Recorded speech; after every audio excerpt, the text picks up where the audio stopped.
In his historic debates with Richard Nixon, Senator John F. Kennedy has made a great impression by being direct, by being specific, by facing the issues squarely. He is meeting the challenge of the 60s. He's offering new American leadership for the country, for the world. This is a great country, but I think it could be a greater country. And this is a powerful country, but I think it could be a more powerful country. I'm not satisfied to have 50% of our steel mill capacity unused. I'm not satisfied when the United States had last year the lowest rate of economic growth of any major industrialized society in the world, because economic growth means strength and vitality. It means we're able to sustain our defenses. It means we're able to meet our commitments abroad. I'm not satisfied when we have over $9 billion worth of food, some of it rotting, even though there is a hungry world, and even though 4 million Americans wait every month for a food package from the government, which averages 5 cents a day per individual. I saw cases in West Virginia, here in the United States, where children took home part of their school lunch in order to feed their families, because I don't think we're meeting our obligations towards these Americans. I'm not satisfied when the Soviet Union is turning out twice as many scientists and engineers as we are.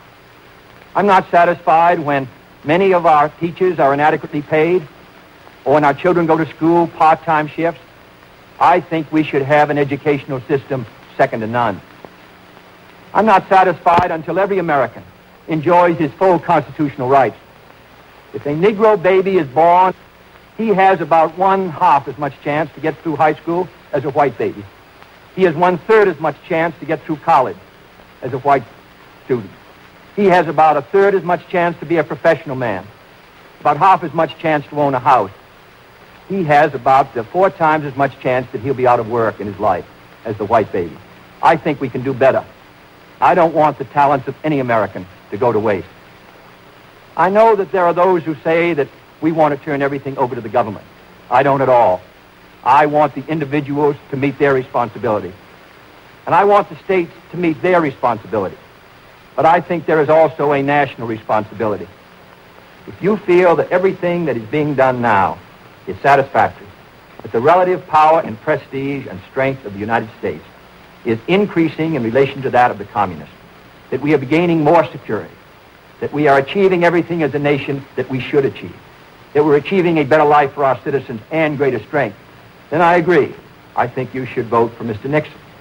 But if you feel that we have to move again in the 60s, that the function of the president is to set before the people the unfinished business of our society, as Franklin Roosevelt did in the 30s, the agenda for our people, what we must do as a society to meet our needs in this country and protect our security and help the cause of freedom.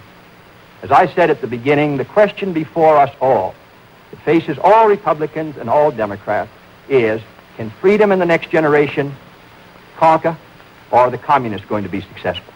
That's the great issue. And if we meet our responsibilities, I think freedom will conquer.